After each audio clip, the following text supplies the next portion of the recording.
Gyandeep YouTube channel पर आप सबका स्वागत है। आज मैं आप सबको इस वीडियो में सीडीपी के मोस्ट इम्पॉर्टेंट टॉपिक बुद्धि या बुद्धि के कारक सिद्धांत पर चर्चा करेंगे। सीडीपी का कोई भी एग्जाम हो, चाहे सी टेट हो, यूपी टेट हो, केवीएस या एनवीएस या कोई भी टेट का एग्जाम होता है, उससे बुद्धि के कारक सिद्धांत से क्वेश्चन पूछे ही जाते हैं। तो वीडियो को लास्ट तक जरूर देखें क्योंकि बहुत इंपॉर्टेंट टॉपिक है और इसी एग्जाम में क्वेश्चन सबसे ज़्यादा बनते हैं। तो वीडियो पसंद आए तो वीडियो को लाइक से सब्सक्राइब करना ना भूलें। तो सबसे पहले हम लोग क्या करेंगे, इस वीडियो में बुद्धि पर चर्चा करेंगे। उसके बाद बुद्धि के सिद्धांत यानी एक कारक सिद्धांत, द्विकारक सिद्धांत और बहुकारक सिद्धांत पर चर्चा करेंगे। और उसके बाद बुद्धि के सिद्धांत के प्रतिपादक कौन कौन से हैं उस पर भी हम लोग चर्चा करेंगे। यहीं से क्वेश्चन बनते हैं सबसे ज़्यादा। और गार्डनर का बहुबुद्धि सिद्धांत जो कि मोस्ट इंपॉर्टेंट है, यहीं से सबसे ज़्यादा क्वेश्चन पूछे जाते हैं। इस पर हम लोग विस्तार से चर्चा करेंगे। और उसके बाद हम लोग बुद्धि लब्धि के बारे में जानेंगे जो कि इम्पॉर्टेंट है। तो सारे इंपॉर्टेंट है, तो वीडियो को लास्ट तक जरूर देखें और वीडियो पसंद आए तो वीडियो को लाइक से सब्सक्राइब करना ना भूलें। तो चलिए देखते हैं क्या है बुद्धि। बुद्धि जिसे कि हम लोग क्या बोलते हैं, इंटेलिजेंस। बुद्धि को इंग्लिश में क्या बोलते हैं, इंटेलिजेंस। तो बुद्धि शब्द का प्रयोग सामान्यतः प्रज्ञा, प्रतिभा, ज्ञान, समझ इत्यादि के अर्थों में किया जाता है। हमारी प्रतिभा, ज्ञान, समझ ही क्या कहलाती है, हमारी बुद्धि कहलाती है। यह वह शक्ति है जो हमें समस्याओं को समाधान करने एवं उद्देश्यों को प्राप्त करने में सक्षम बनाती है। बुद्धि के द्वारा ही हम अपने समस्याओं को क्या करते हैं, सॉल्व कर पाते हैं, अपने प्रॉब्लम को सॉल्व कर पाते हैं। और उद्देश्य, हमारा क्या उद्देश्य है उसको हम लोग प्राप्त कर पाते हैं, किसके, बुद्धि के द्वारा। तो बुद्धि हमें समस्याओं को सॉल्व करने में और उद्देश्यों को प्राप्त करने में क्या करती है, सक्षम बनाती है। क्या, बुद्धि यानी इंटेलिजेंस।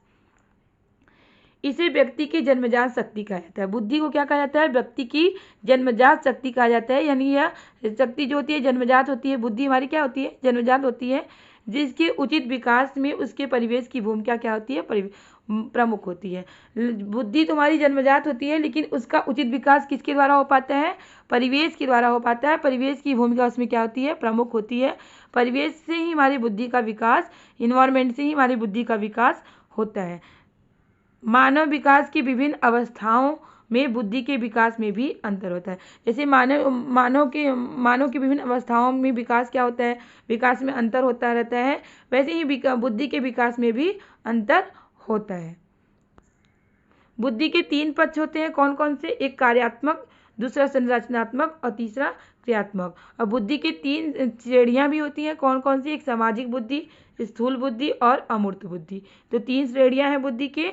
वंशानुक्रम एवं वातावरण, इन दोनों की अंतःक्रिया बुद्धि को निर्धारित करने वाले कारक हैं। यानी वंशानुक्रम या और इन्वायरमेंट, इन दोनों की जो इन अंतःक्रिया है, इसी से हमारी बुद्धि क्या होती है, निर्धारित होती है। यही हमारी बुद्धि को निर्धारित करने वाले क्या है, कारक है, कौन, वंशानुक्रम और वातावरण। बुद्धि के सिद्धांत के बारे में जानते हैं जो कि इम्पोर्टेंट है, इसे आप लोग नोट कर लीजिएगा।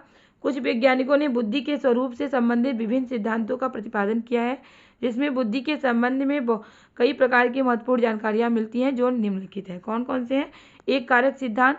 तो इस तरह से क्वेश्चन पूछे जाते हैं कि एक कारक सिद्धांत किसने दिया है, द्विकारक सिद्धांत किसने दिया है और बहुकारक सिद्धांत।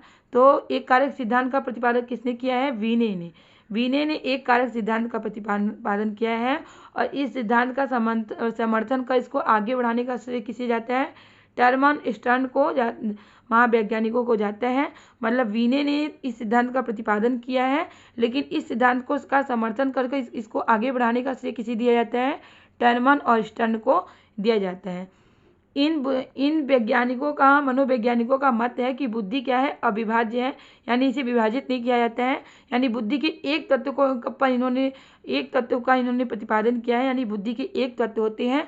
इनका मानना है कि बुद्धि का एक तत्व यानी बुद्धि का एक कारक ही हमारे समस्त कार्यों को क्या करता है, संचालित करता है।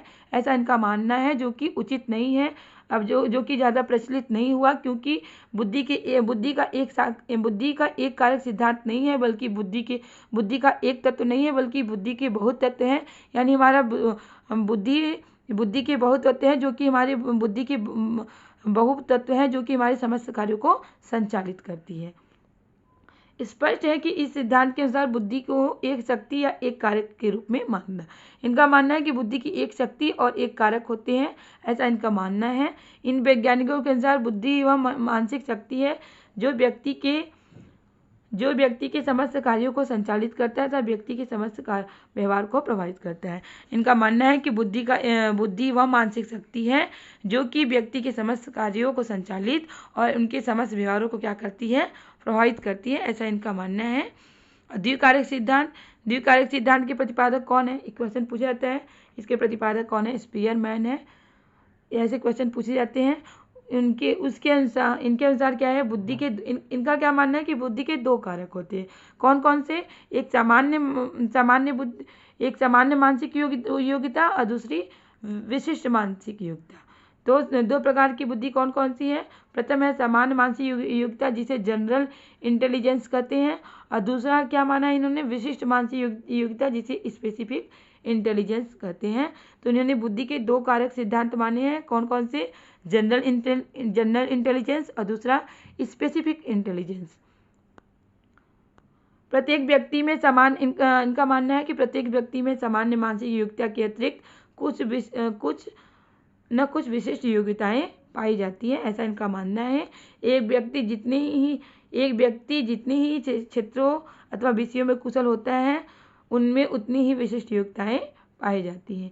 यदि एक व्यक्ति में एक से अधिक विशिष्ट योग्यताएं हैं तो इन विशिष्ट योग्यताओं में कोई विशेष संबंध नहीं पाया जाता है। स्पीयरमैन का यह विचार है कि एक व्यक्ति में सामान्य योग्यता की मात्रा जितनी अधिक होती है वह उतना अधिक बुद्धिमान, मतलब सामान्य योग्यता जितना अधिक होगी वह व्यक्ति क्या होगा, उतना अधिक बुद्धिमान होगा, ऐसा स्पीयरमैन मानते हैं जिन्होंने द्विकारक सिद्धांत का प्रतिपादन किया है। बहुकारक सिद्धांत, अब देखिए बुद्धि के बहुकारक सिद्धांत का समर्थन किसने किया है, थॉर्नडाइक ने किया है। इस सिद्धांत के अनुसार बुद्धि कई तत्वों का समूह है, जो कि उचित है। बुद्धि क्या है, कई तत्वों का समूह है, ऐसा इन्होंने मानना है। और प्रत्येक तत्व में सूक्ष्म छोटी छोटी योग्यताएं क्या होती है, निहित होती है। अतः सामान्य बुद्धि नाम की कोई चीज़ नहीं होती है, ऐसा इनका मानना है। द्विकारक सिद्धांत में स्पीयरमैन ने क्या माना है, सामान्य बुद्धि और स्पेसिफिक बुद्धि के बारे में बताया है, जबकि थॉर्नडाइक ने क्या कहा है कि सामान्य बुद्धि नाम की कोई चीज़ नहीं होती है, बल्कि बुद्धि के कई स्वतंत्र विशिष्ट योग्यताएं निहित रहती है जो विभिन्न कार्यों को क्या करती है, संचालित करती है, संपादित करती है। इनका मानना है कि बुद्धि के कई स्वतंत्र और विशिष्ट योग्यताएं निहित रहती है जिसमें जो कई कार्यों को विभिन्न कार्यों को क्या करती है, संपादित करती है। इन्होंने थॉर्नडाइक ने 3 प्रकार की बुद्धि के बारे में बताया है, कौन कौन सी, अमूर्त बुद्धि, सामाजिक बुद्धि और यांत्रिक बुद्धि। तो और 3 प्रकार की बुद्धि के बारे में बताया है और उसके 4 प्रतिमान दिए हैं, 4 एस्पेक्ट दिए हैं, कौन कौन से देख लेते हैं। स्तर में क्या है, स्तर का शाब्दिक अर्थ होता है किसी विशेष कठिनाई का कितना कार्य किस व्यक्ति द्वारा किया जा सकता है, ये स्तर हो गया। और दूसरा क्या है, सीमा है, इसका अर्थ है कार्य की उस विभिन्नता से जो किसी स्तर पर कोई व्यक्ति समस्या का समाधान कर सकता है। और तीसरा है क्षेत्र का अभिप्राय है क्रियाओं की कुल संख्याओं से, मतलब क्रियाओं की कुल संख्याओं से जिनका हम समाधान कर सकते हैं। तीसरा क्या है, गति, इसका अर्थ कार्य करने की गति से है। अब बुद्धि के सिद्धांत का प्रतिपादक कौन कौन से हैं देख लीजिए। एक कारक सिद्धांत का क्वेश्चन पूछा जाता है, एक कारक सिद्धांत के प्रतिपादक कौन कौन से हैं, बीने, टर्मन और स्टर्न। द्विकारक सिद्धांत के प्रतिपादक कौन है, स्पीयरमैन। बहुकारक सिद्धांत के प्रतिपादक कौन है, थॉर्नडाइक। प्रतिदर्श सिद्धांत के प्रतिपादक कौन है, थॉमसन। समूह कारक सिद्धांत के प्रतिपादक कौन है, थर्स्टन। पदानुक्रमिक सिद्धांत यानी त्रिआयामी सिद्धांत के प्रतिपादक कौन है, गिलफोर्ड, जेपी गिलफोर्ड। तरल ठोस बुद्धि सिद्धांत के प्रतिपादक कौन है, आरबी केटल। इस तरह से क्वेश्चन पूछे जाते हैं एग्जाम में, जिसे आप लोग नोट कर लीजिएगा। बहुबुद्धि सिद्धांत जो कि मोस्ट इंपॉर्टेंट है, कौन है इसके सिद्धांत के प्रतिपादक, हार्वर्ड गार्डनर। अब देख लीजिए गार्डनर का बहुबुद्धि सिद्धांत जो कि मोस्ट इंपॉर्टेंट है, इसी से एग्जाम में सबसे ज़्यादा क्वेश्चन पूछे जाते हैं, तो इसे आप लोग नोट करते जाइएगा, समझते जाइएगा। गार्डनर महोदय ने 1983 ईस्वी में बुद्धि का एक नवीन सिद्धांत प्रतिपादित किया। बुद्धि का एक नवीन सिद्धांत प्रतिपादित किया, जिसे कि गार्डनर का बहुबुद्धि सिद्धांत के नाम से जाना जाता है। इस सिद्धांत के अंतर्गत 3 कारकों पर बल दिया है। कौन कौन से? क्या माना है कि बुद्धि का स्वरूप एकाकी न होकर बहुकारकी होता है। जैसे कि टर्मन और स्टर्न इन्होंने क्या माना है कि बुद्धि का क्या होता है? एकांकी होता है, जबकि गार्डनर ने क्या माना है कि बुद्धि क्या होता है? बहुकारकी होता है। यानी इसके बहुत कारक होते हैं, यानी बहुत तत्व होते हैं, यानी मल्टीपल इंटेलिजेंस को इन्होंने माना है। और प्रत्येक बुद्धि एक दूसरे से अलग मानी है। इनका क्या मानना है कि प्रत्येक बुद्धि एक दूसरे से अलग है, जबकि उन्होंने क्या माना था कि एक ही बुद्धि समस्त कार्यों को संचालित करता है। किसने? एक कारक सिद्धांत के प्रतिपादक क्या मानते हैं कि एक ही बुद्धि, एक ही तत्व जो होते हैं वे समस्त कार्य को संचालित करती है, जबकि इनका मानना है कि प्रत्येक बुद्धि एक दूसरे से अलग होती है। प्रत्येक ज्ञान बुद्धि एक दूसरे से स्वतंत्र है। बुद्धि के विभिन्न प्रकारों में एक दूसरे के साथ अंतःक्रिया करने की प्रवृत्ति पाई जाती है। प्रत्येक व्यक्ति में विलक्षण योग्यता होती है। इनका मानना है कि प्रत्येक व्यक्ति में विलक्षण योग्यता होती है, या वह अलग अलग योग्यता उनमें पाई जाती है। हर एक व्यक्ति में एक विशिष्ट योग्यता पाई जाती है, ऐसा इनका मानना है। और ये गार्डनर जो है 8 प्रकार की बुद्धि का वर्णन करते हैं। क्वेश्चन पूछा जाता है कि गार्डनर ने कितने प्रकार की बुद्धि का वर्णन किया है? तो 8 प्रकार की बुद्धि का वर्णन किया है। कौन कौन सी है बुद्धि? पहला भाषाई बुद्धि, जिसे कि लिंग्विस्टिक इंटेलिजेंस कहा जाता है। इस प्रकार की बुद्धि से भाषा संबंधी क्षमता का विकास होता है। भाषा संबंधी योग्यता जिस व्यक्ति में पाई जाती है उसमें कौन सी बुद्धि का विकास होता है? भाषाई बुद्धि का विकास होता है। दूसरा है आपका तार्किक गणितीय बुद्धि, यानी लॉजिकल मैथमेटिक इंटेलिजेंस। मतलब जो बुद्धि का यह अंग तार्किक योग्यता, जिसमें तार्किक योग्यता पाई जाती है। गणितीय कार्यों की जो योग्यता जिसमें पाई जाती है वो क्या होती है? उसमें तार्किक गणितीय बुद्धि कहलाती है। तीसरा है स्थानिक बुद्धि या स्पेशियल इंटेलिजेंस। इस तरह की बुद्धि का उपयोग अंतरिक्ष यात्रा के दौरान मानसिक कल्पनाओं को चित्र का स्वरूप देने में किया जाता है। इस प्रकार की योग्यता में क्या होता है? अंतरिक्ष यात्रा के दौरान मानसिक कल्पनाओं का चित्र का स्वरूप देने की योग्यता पाई जाती है इस प्रकार की बुद्धि में। चौथा है आपका शारीरिक गतिक बुद्धि, बॉडी काइनेस्टिक इंटेलिजेंस। इस प्रकार की बुद्धि का प्रयोग सूक्ष्म एवं परिष्कृत समन्वय के साथ शारीरिक गति से संबंधित कार्यों जैसे नृत्य, सर्कस, व्यायाम। इस प्रकार की बुद्धि का व्यक्ति जो होता है नृत्य में, सर्कस में, व्यायाम में क्या होता है? कुशल होता है। पांचवा जो है आपका संगीत की बुद्धि यानी म्यूजिकल इंटेलिजेंस। इस प्रकार के ज्ञान का उपयोग संगीत के क्षेत्र में होता है, यानी इस प्रकार की बुद्धि का जो व्यक्ति होता है संगीत के क्षेत्र में क्या होता है? कुशल होता है। छठवां है आपका अंतः पारस्परिक बुद्धि यानी इंटर रिलेटेड इंटेलिजेंस। इस प्रकार के ज्ञान का उपयोग सामाजिक व्यवहारों में प्राय होता है, यानी इस प्रकार का जो व्यक्ति होता है वह सामाजिक व्यवहारों में क्या होता है? कुशल होता है। अंतः व्यक्तिक बुद्धि यानी इंटरपर्सनल इंटेलिजेंस। इस प्रकार की बुद्धि का प्रयोग आत्मबोध, पहचान, स्वयं की भावनाओं एवं कौशल क्षमता को जानना। इस प्रकार की बुद्धि का जो व्यक्ति होता है उसमें आत्मबोध, पहचान और स्वयं की भावनाओं एवं कौशल क्षमता का क्या होता है? ज्ञान होता है इस प्रकार की बुद्धि में। 8वां है आपका नैसर्गिक बुद्धि या प्राकृतिक, नेचुरल इंटेलिजेंस। इस प्रकार के ज्ञान का संबंध वनस्पति जगत, पेड़ पौधों, जीव जंतु, प्राणी समूह, प्राकृतिक सौंदर्य को परखने की क्षमता होती है। इस तरह की बुद्धि में प्राकृतिक सौंदर्य, पेड़ पौधों, जीव जंतु जगत को परखने की क्या होती है? क्षमता होती है। बुद्धि लब्धि IQ, बुद्धि लब्धि यानी IQ जो कि मोस्ट इंपॉर्टेंट है। इससे भी एग्जाम में क्वेश्चन पूछे जाते हैं। CTET से इससे क्वेश्चन पूछ लिए जाते हैं। तो देखते हैं, टर्मन ने सर्वप्रथम बुद्धि लब्धांक ज्ञात करने की विधि बताई है। बुद्धि लब्धांक ज्ञात करने की विधि किसने बताई है? तो टर्मन ने बताई है। इसके अनुसार बुद्धि लब्धि बच्चों की मानसिक आयु को उसकी वास्तविक आयु से भाग करके 100 से गुणा करने पर प्राप्त की जाती है। यानी कि मानसिक आयु मानी मेंटल एज और वास्तविक आयु यानी क्रोनोलॉजिकल एज को 100 से जब गुणा करेंगे तो क्या होगा? IQ। यही IQ का क्या है? सूत्र है। तो IQ पता चलेगा। मानसिक आयु में मानसिक आयु बटा वास्तविक आयु में 100 से जब गुणा करेंगे तो क्या पता चलेगा? बुद्धि लब्धि पता चलेगा। ये क्या है? बुद्धि लब्धि का सूत्र है। तो बुद्धि लब्धि का सूत्र देख लीजिए, यहाँ पे क्या है? मानसिक आयु बटा कालानुक्रमिक आयु यानी वास्तविक आयु। मानसिक आयु यानी MA मेंटल एज और कालानुक्रमित आयु यानी क्रोनोलॉजिकल एज CA × 100। ये क्या है? IQ का ये क्या है? सूत्र है। तो इस सूत्र भी एग्जाम में पूछ लिया जाता है, तो आपको पता होना चाहिए। यहाँ मानसिक आयु बटा क्या है? कालाक्रमिक आयु यानी वास्तविक आयु।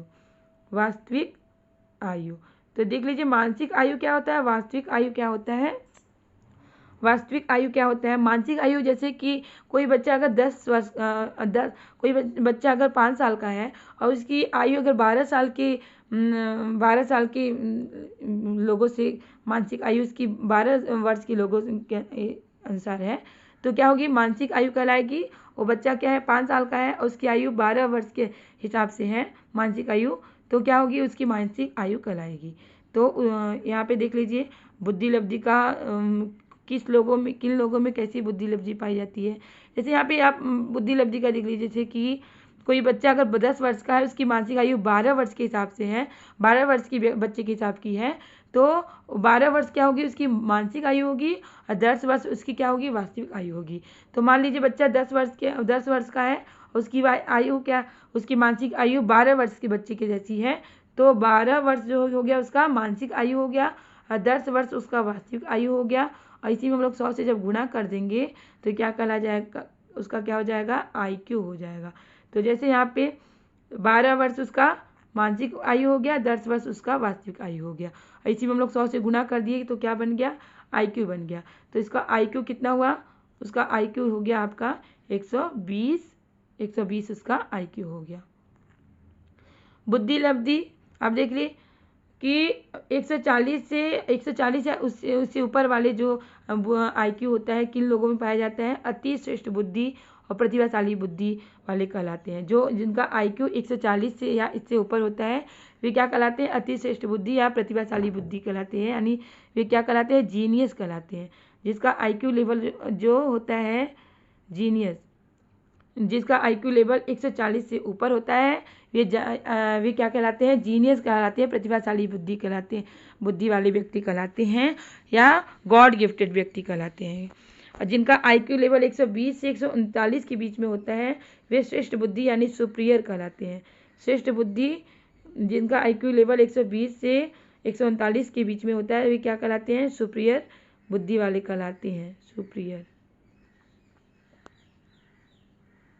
और जिनका IQ लेवल उच्च सामान्य बुद्धि यानी एवरेज से जिनका IQ लेवल ऊंचा होता है, एबव होता है, एबव एवरेज जो होते हैं उनका IQ लेवल कितना होता है? 110 से 119 होता है। और एवरेज लेवल के जो होते हैं उनका IQ, ये भी पूछ लिया जाता है, एवरेज लेवल का IQ कितना होता है? 90 से 109 के बीच में होता है। मंद बुद्धि का IQ कितना होता है? 80 से 89 के बीच में होता है। और क्षीण बुद्धि का लेवल, जो क्षीण बुद्धि वालों का जो IQ होता है कितना होता है? 70 से 79 के बीच में होता है। और निश्चित क्षीण बुद्धि यानी जो इडियट होते हैं, मूर्ख होते हैं, उनका IQ लेवल 69 से नीचे होता है। तो IQ लेवल जो होता है इस एग्जाम में क्वेश्चन पूछे जाते हैं, तो इसे आप लोग नोट कर लीजिए।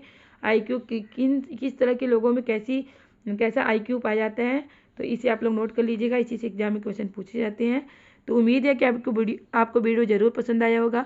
वीडियो पसंद आया तो वीडियो को लाइक शेयर सब्सक्राइब करना ना भूलें, क्योंकि आपका लाइक शेयर सब्सक्राइब ही हमें मोटिवेट करता है इस तरह के टॉपिक, इस तरह के क्वेश्चन लाने के लिए, जिससे आपकी अच्छी तैयारी हो सके और आप अपने एग्जाम में सफल हो सके। इसी तरह के टॉपिक की तैयारी करने के लिए हमारे चैनल से जुड़े रहें। तब तक के लिए मिलते हैं नेक्स्ट क्लास में। बाय।